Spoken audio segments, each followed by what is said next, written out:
ఈరోజు చికెన్ ధరలు చూస్తే, పేపర్ రేట్లు చూస్తే, ఈనాడు పేపర్ కానీ, సాక్షి పేపర్లో కానీ, జ్యోతి పేపర్లో వచ్చినా కూడా ఎన్ఈసిసి నిర్ణయించిన ధర, కోడి ధర వచ్చి కేజీ రూ. 180. అంటే మనం ఫార్మ్లో కొనుక్కొచ్చుకునే కోళ్ళ ఫార్మ్లో కొనుక్కొచ్చుకునే రేటు రూ. 180.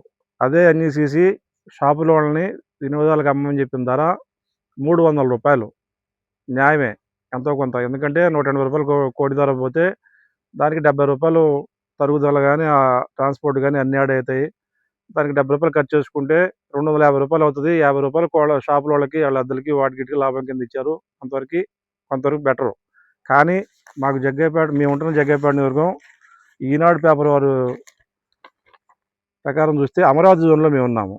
ఈ అమరావతి జోన్లో విజయవాడ, గుంటూరు లాంటి నగరాలు కాకుండా నూజివీడు తిరువురు, నందిగామ, జగ్గయ్యపేట ఇట్లాంటి నియోజకవర్గాలు కూడా దగ్గరగా 10 పైన ఉన్నాయి. మా అందరికి కలిపి అమరావతి జోన్గా నిర్ణయించింది ఈనాడు పేపరు. ఈ జోన్లో ఒక మూలలో ఒక యాడ్ వస్తుంది, చిన్న యాడ్ వస్తుంది. వాళ్ళు రోజుకు 400-500 ఖర్చు పెట్టి ఒక యాడ్ ఇస్తారు. ఈ యాడ్ ప్రకారం చూస్తే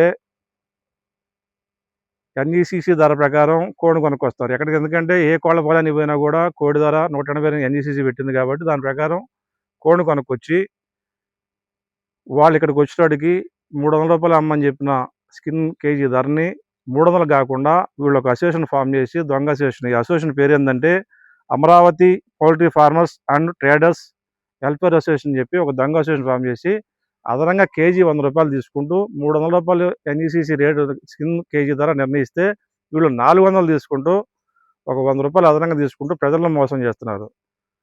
ఈ అసోసియేషన్కి రేటు పెంచి అమ్మవలసిన అవసరం ఏమొచ్చింది?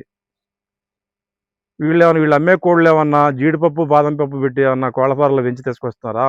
లేదంటే వీళ్ళేమన్నా రైతులకి కొనేకాడేమన్నా మేము విజయవాడలో అమరావతి జోన్లో అమ్ముతున్నాం, మా ఈ చికెన్ షాపుల్లో అమ్ముతున్నాం కోళ్ళు అని చెప్పి కోళ్ళఫార రైతులకి ఒక రూ. 50 అదనంగా ఇస్తున్నారా? ఇవి ఏమీ జరిగినప్పుడు రూ. 100 ఎవరి జేబులో పోతున్నాయి? అదనంగా చేసుకుని లాభం తీసుకున్నది రూ. 100 ఎవరి జేబులో పోతున్నాయి? అధికారుల జేబుల్లో పోతున్నాయా? అధికార పార్టీ నాయకుల జేబుల్లో పోతున్నాయా?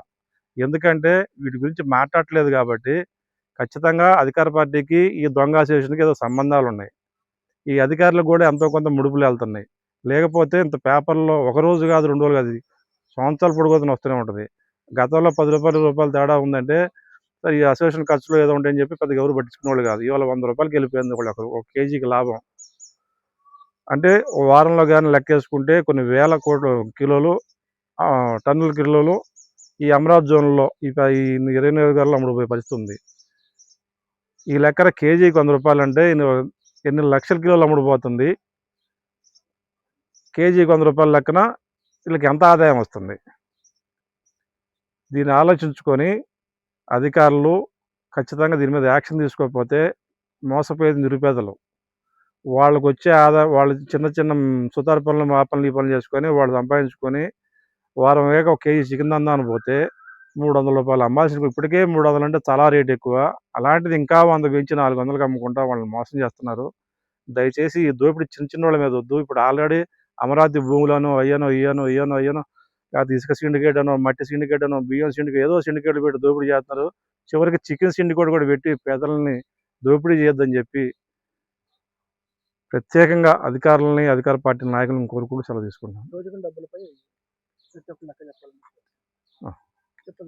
దోచుకున్న డబ్బులకి, ఇప్పటివరకు దోచుకున్న డబ్బులు కూడా అది ఎవరి జేబులో పోయినాయో ఏంటో కూడా ప్రతి ఒక్కరూ లెక్క చెప్పాలని చెప్పి తెలియజేసుకుంటున్నాను.